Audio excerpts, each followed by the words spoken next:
This is an Eye on Annapolis bonus podcast. I don't know that I've ever been up in this conference room up on the 6th floor at Luminis Health and Arundel Medical Center, but we are here today with Jan Wood, who is the president of the foundation for Luminis Health and Arundel Medical Center, and the chief development officer, I guess, for the hospital as well. And Christine Lasser, who is the executive director of Hospice Cup, which is a race that is coming up on September 17th. So we're pretty excited to talk about, obviously, the race, as well as learn a little bit more about where Luminis Health ties into that whole thing. But thank you guys very much for inviting me up here. I am sorry that you only have water and no vodka, but, that's my cross to bear. We'll forgive you, John. Absolutely. Well, Christine, why don't you the Hospice Cup Regatta is coming up on September 17th. Real basic. What is it? Yeah, absolutely. So the Hospice Cup is a charity regatta that takes place here in Annapolis. It's always the third week of September. So this year it's September 17th. And we're in our 41st year this year. And it has become quite a standard on most racers' calendar. They know the race date every year and kind of a staple for a lot of our sailors to be able to race and to give back to our community. Our mission is to raise awareness and funds for hospice care in our region.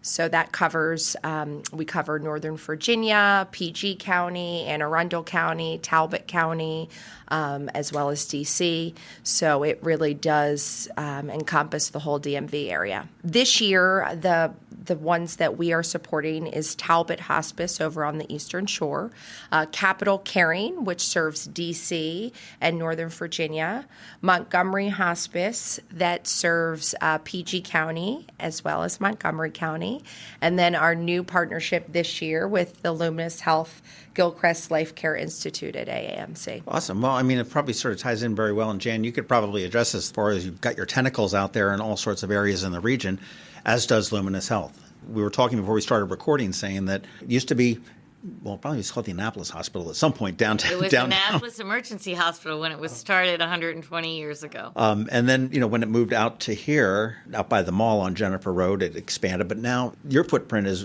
very wide. You're in sort of South Baltimore, Eastern Shore, Prince George's County, Southern Maryland. It's... We have, in addition to the main hospital here and then our mental health hospital and addiction care treatment center on Riva Road, we have more than 80 sites of care throughout Anne Arundel County, down into Southern Maryland, Prince George's County, well onto the Eastern Shore over to Easton and beyond. So that really was how the name changed from Anne Arundel Health System to Luminis Health, to be not geographically centered, but really pay homage to the lantern of downtown, which was our original symbol, but also sort of show our breadth of care across the region. Interesting. Christine, again, this is the Triple Crown of charity sailing I've heard that referred to, and this is the third leg?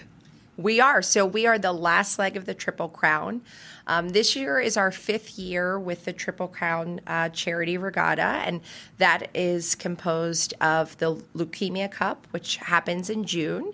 And then next, our friends over at Crab, they just had their event on August the 20th. And then we are the last leg of that with the Hospice Cup on September 17th. And what we are trying to do with that, those are the 3 charity regattas that are here in Annapolis. And so we got together and we were trying to think of ways that we could encourage racers to race while fundraising for these wonderful local charities here in our area. And so what the Triple Crown does is you have to race in each of the 3 races, and you also have to fundraise in each of the 3 races. And we know that racers are competitive on the race course, and we try to have them be competitive off the race course with their wallets. And so the winner of the Triple Crown is that team that raises the most money and has the best performance. So it's a formula that we use. And then in October, we announce the winner of that at the Market House in downtown Annapolis. Right. Well, I can't think of 3 better organizations to pull together. What we've got. Hospices, leukemia, and, Crab is just doing absolutely wonderful things. Well, how do we participate in Hospice Cup Regatta? Are you still accepting any kind of boats? Obviously they can't sail in the Leukemia Cup or the Crab Cup. because they've already been, but we absolutely are still taking racers, and our sign-up is till September the 3rd for regular registration, but they can certainly sign up after that. But we do encourage to avoid that late fee to sign up by September the 3rd. We typically get anywhere from 80 to 100 boats that race in the regatta, and we've added, in the last couple of years, we've added some different fleets that have joined. So we have the Snipes, which are smaller boats that do a race course a little closer to land, and they join us, and they typically bring anywhere from 15 to 20 boats. So we're happy to have the Snipes on board. And then another cool thing is we have the hospice class.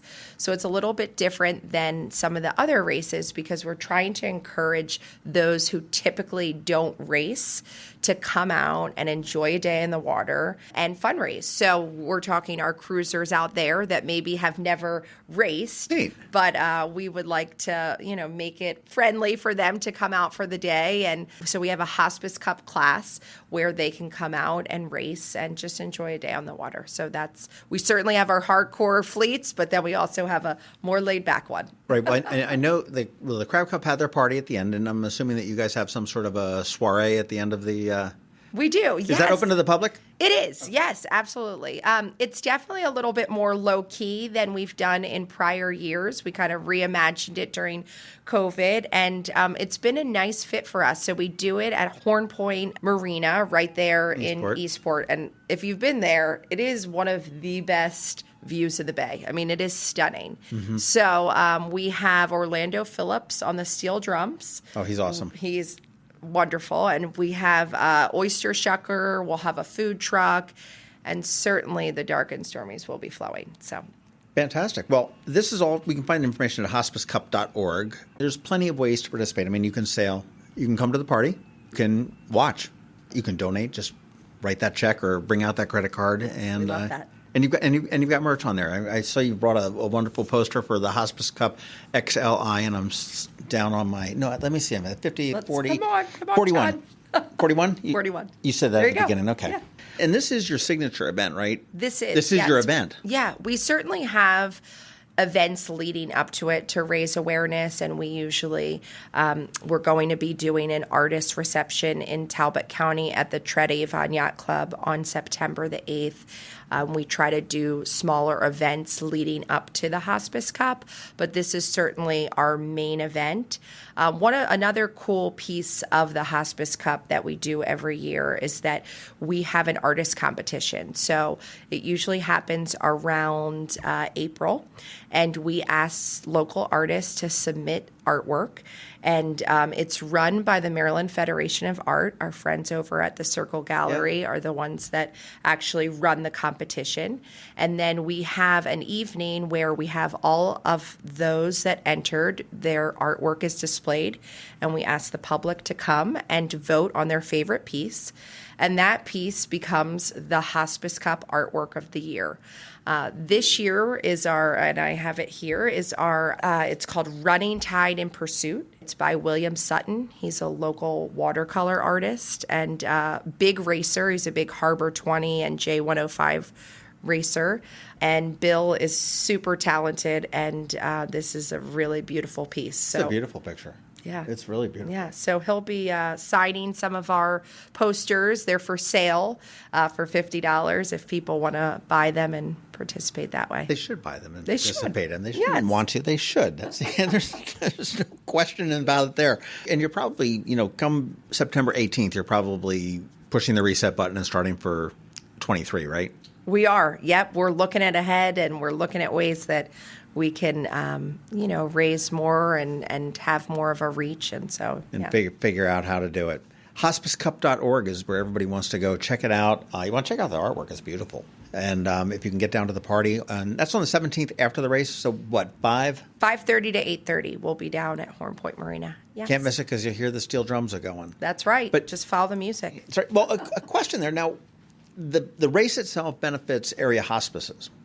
Where does Luminis Health tie into this? So we have the Luminis Health Gilchrist Life Care Institute that provides hospice and palliative care, both for our patients in the hospital as well as at care sites in folks' homes, in skilled nursing facilities, and other places. This is a relatively new program for us. We're very pleased to have an actual hospice and palliative care team embedded in the hospital and embedded in our community full-time that can respond to the needs of our patients and families in a very timely manner and provide really top quality care. It's a partnership that we've created with Gilchrist, which is the 25th largest, highest ranked hospice care provider in the country. I'll tell you, hospice, as a concept, both of my parents have passed away, but they went through hospice down there, and I can't sing the praises of it loudly enough. Care is provided here in our hospital, here on Jennifer Road, and then we will go out to homes and to skilled nursing facilities and other care facilities, wherever the patient or the family is either spending their last days of life and needs that care. And or we do a lot with palliative care, and that's really comfort care for folks who may have chronic pain issues or chronic diseases that need different types of palliative and comfort care. That's an important part of our program as well. Oh, it totally is. Well, I want to talk a little bit about the foundation, because, I mean, that's, as a young man, I just kind of assumed that my health insurance, or if I didn't have it, my wallet supported all this building. Obviously, as I've grown older, I realize that that's not the case. But and we've got a separate foundation for Arundel Medical Center, Luminis Health. And what does the foundation do, and what does it support as far as the hospital goes? So I will tell you that Arundel Medical Center started with a gift of philanthropy. When we were founded 120 years ago, there were a group of nurses who said that we really need care locally. They were actually building the Court of Appeals building, and workers were getting hurt on the job site and having to be transported to Baltimore or to D.C., and in some cases not making it, bleeding out before they could get there. And so it was a group of nurses who said, we need some sort of an emergency hospital here, and a local businessman donated his farmhouse. And the nurses originally donated their time. And so this hospital, as much as any hospital in the country, is really steeped in philanthropy from its very beginnings. And when folks look at our beautiful campus and say, well, look at your beautiful campus, you don't need my money. And the answer is, the reason this campus exists, the reason it looks the way it does, is because families for generations before us said, we need to invest in our community hospital. And so we are what we are because of the generations before us that gave so generously. Well, as you drive around the campus, or if you walk around the campus, depending on what it is, if you've been in the area for any amount of time, the names will all sound very familiar to you. Brunetto and DeCesaris and Belcher and everything. Right. Yeah. We've been very fortunate with some very generous transformational gifts, and yet I will tell you, this hospital was built on a lot of $100,000 gifts. And I think that is sort of the difference. We are a community hospital. And very proud, and we're an independent health system. We're not part of a large teaching system or part of a state health system that has state funds. We are a small independent health system, which we enjoy because it allows us to really focus our efforts on meeting the specific needs of the community, as opposed to being part of a big system and being dictated by that. Well, one thing I'll point out, too, is that you briefly mentioned the place on Riva Road, and that's the McNew Center, and I'm going to screw up that name, but it's McNew Medical Center. McNew Medical Center, which is pretty much mental health. Correct. And that, mental health. And that is something that was not really a thought 20 years ago. And I know through Denims and Diamonds and Drivers and all of the fundraisers that the foundation has done, that's really been a focus of it, because we've seen that. And you had mentioned that when they were building up down here and you had guys that were getting hurt and bleeding out going to Baltimore, same situation we had with mental health here, where they were running up from here to Shepherd Pratt to say, oh, sorry, we don't have any room for you. Absolutely. And a mental health hospital and an addiction treatment facility, which is Pathways adjacent to McNew Medical Center, those will always be care facilities that will lose money. I mean, they simply will, simply because reimbursement in this country for those types of illnesses and diseases does not match reimbursement for traditional physical diseases. And if you're part of a large system, very often you won't have the permission to build those kinds of facilities, even though your community might need it, because they are always going to be. How do we get paid for it? Correct. And I think we take great pride in saying what matters to us is meeting the needs of our community. And philanthropy is a way that we can say we're going to do this because it's the right thing to do for care, and then we're going to work with the community through various efforts to then support that care. And hospice and palliative care is similar. We have programs like our Veterans Salute for veterans as they are at the end of life, and other important programs like that are very meaningful to patients and families but aren't covered through reimbursement. So wonderful partnerships like the Hospice Cup are how we can fund those very meaningful programs. And I think that's really where the foundation of philanthropy comes in. There is treatment and then there's care. And I think what transforms something from being treatment, which are the medical procedures and the medications and all of those things. And then there's care, which are nurse navigators who help you through your care journey, and genetics counselors who help you and your family navigate your health, and child life specialists and veterans salutes and all the things that aren't medical treatment, but they are care, and they're caring for the whole patient and the whole family. And I think that's what we take great pride in, is that patient and family-centered care. I guess it would be real easy to fix a broken leg and send somebody out on their way and just be done with them and submit the bill. And it's just not the way to live. It's not. And, the reality is, if you look at any of the 46 hospitals in this state, we all basically have a lot of the same equipment and the same medications and the same procedures. But what makes care special, I think, here, and what makes these community partnerships so special is those addeds, those care differentiators, we call them, that really make the care experience personal and patient and family-centered and meaningful at every stage from birth to death. Well, I do find that Annapolis in general is a very giving community. When Sailor Oyster Bar burns down, the city rallied. When the tornado came through here, the city rallied. As dysfunctional as all of our families may be, or the city may be, when push comes to shove, we do rally. And we are a very caring community. Certainly there's a zillion and one different events that go on that benefit a number of things. I worked with the Community Foundation for a number of years on when they did their Great Give. And I'm looking at the list, there's like 740 nonprofits. And, as you go through, you're looking like, wow. And is there the need for it? And you sit there and go, yes, yes, yes. But, and certainly the need for Luminis and Arundel Medical Center is much greater than the one that's, buying basketballs for the Boys and Girls Club. We are the nonprofit that literally touches everyone at every stage of their lives. And, it used to be that philanthropy was the icing on the cake. It was the money that went to buy the new piece of equipment or build the new building.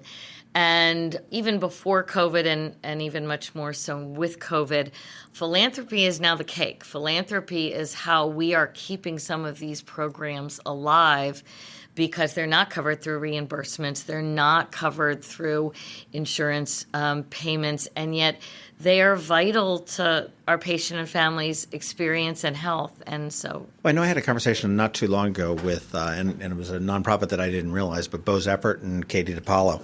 And just, what they had done through mental health and everything else, it's pretty amazing. There's any number of different ways that you can work to help, whether it be Hospice Cup Regatta or whether it be work with Arundel Medical Center. I know probably on certainly different levels. You're talking on a much higher level as far as, you can, the hospital foundation can look to estate planning. You can look to outright gifts. You can look to planned giving and everything as stocks. And, not this week. It's looking horrible. But, wait till it recovers a little bit for you to give those away. But, and you've got the events. You partnered up with the Hospice Cup. You mentioned Fish for a Cure, which is coming up in November. Briefly talked about Diamonds and Drivers, which is Denims and Diamonds morphed into golfing. Right, COVID-friendly events. But these are great community partnerships. We truly are a community hospital, and we take that very seriously. And when we can see community partners that are doing great things and we can work together to make each other stronger, that's what community is all about. Do you guys need volunteers to help run the Hospice Cup? Do you need volunteers to help run the hospital? Anybody need to I always say there We'll are always so need many. people. Yeah, there are so many. We need volunteers. They are an indispensable part of our workforce, and volunteers are really doing very important work in our emergency departments, in our various units of care, in our gift shop that raises money for the hospital. So volunteerism is really critical. There's also a very significant blood shortage here in our community and nationally. When you donate a pint of blood, you are not only saving a life, but you are making a major contribution to this hospital. If we have to buy blood from the Red Cross or other sources of blood, it will cost us anywhere from $600 to $800 per pint. Blood is actually a commodity that we buy from the Red Cross or somewhere else if we need it.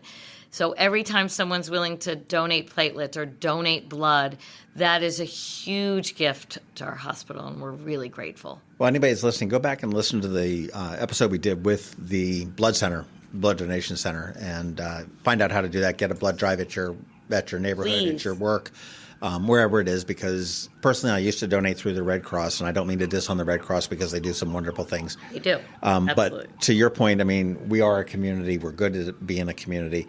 And honestly, if I'm going to give some blood, I'd much rather it go to you that happens direct on the way home from this meeting than gosh knows where it's going to go. And they told me, they said, hey, if we're rich in blood, yeah, we absolutely will send it out to somebody in need, but typically not. What more do we need to know about Hospice Cup? Yeah, so, Excuse me. one of the other things I wanted to mention to Jan's point regarding some of the programs that are not covered by insurance. One of the focuses that Hospice Cup has had the past few years is that we've focused a lot of our efforts and our fundraising towards grief counseling. So that is an area that is not covered by insurance, and especially with COVID, so needed our community. And I think a lot of people don't necessarily, they may just think, hospice and think of the patient, but they don't think of the whole picture and everyone that it touches. And so the grief counseling piece of this is huge, and it affects the families. And I know personally, my father was under hospice care, and at the time didn't have my own children, but my siblings did. And the services that were offered to my nieces and nephews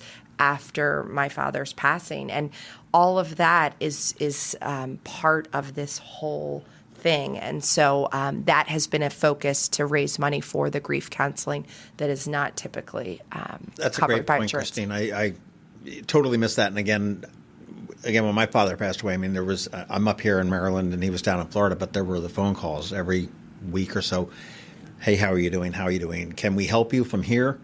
Or can we hook you up with somebody up north to figure it out? And it is all, I mean, it's a larger community just as we are here as well. But that's, hospice is, I don't know, you go into it and you're not quite sure what it is. But once you do experience it, somehow you realize the benefit that it is. And it's all about unfortunately at the end of life, but it is about the quality of life that you have up until the very end. And I think the timeliness of the service is so important. One of what we wanted to create when we created this program, and that we are proud of and very committed to, is that our hospice care providers are embedded in the hospital and embedded in the facilities where we're caring for our patients, so that when hospice is needed, we can begin that care very, very quickly and not have any delay of care for the families. And sometimes things can go downhill quickly, and you don't want to miss out on having that care and that service in a timely way, so that the family and the patient can receive all the benefits that it provides. Well, it does sound like this is an outstanding partnership between the two organizations, and I didn't realize. I kind of thought that you were maybe a subsidiary of, but it's just a great partnership. Great communities thrive on great partnerships, and we are so proud to be a part of this event. Well, if you want to sail, if you want to party, if you want to just watch, or if you want to buy some merch for the Hospice Cup, you want to go to hospicecup.org. And if you've got a hole burning in your wallet and a hole burning in your time, and you want to volunteer or learn a little bit more about the foundation, aahs.org. And that will take you to the foundation. You can see all the great work that they are doing with Jan and your team and everything else too. Just Google us at Luminis Health and Arundel Medical Center Foundation, and we'll pop up all over the place. And we're excited to be connected to our community in every way. And looking forward, Fish for a Cure is November 5th, so you want to keep that on your calendar. Make sure that you are donating to some boats that are fishing. They're always a lot of fun. I mean, I know Chad from Liquefied Creative last year, he agreed to kiss a fish for, and he did. He stuck up a lot of the challenges that go out. And speaking to Christine's point about the competitiveness between anglers as well. And I'm presuming Diamonds and Drivers will be back again sometime in June, maybe. We're going to wait and see what happens with all sorts of healthcare things, but we're going to be partnering with Bo's effort in the spring, as well as Nico's Golf for Hope, both of which will support mental health and addiction care in our community. So those are definitely coming in this spring. Fantastic. HospiceCup.org and AAHS.org. Christine with Hospice Cup and Jan from the hospital. Thank you guys so much for your time today. Thanks for having us, John. This has been a bonus podcast from Ion Annapolis. Please visit us at ionannapolis.net. Follow us on Facebook at All Annapolis and on Twitter at Ion Annapolis. And if you haven't subscribed to the Daily News Brief podcast, go for it. And all of your local news will be delivered to your phone, tablet, or smart device by 6 a.m. every Monday through Friday.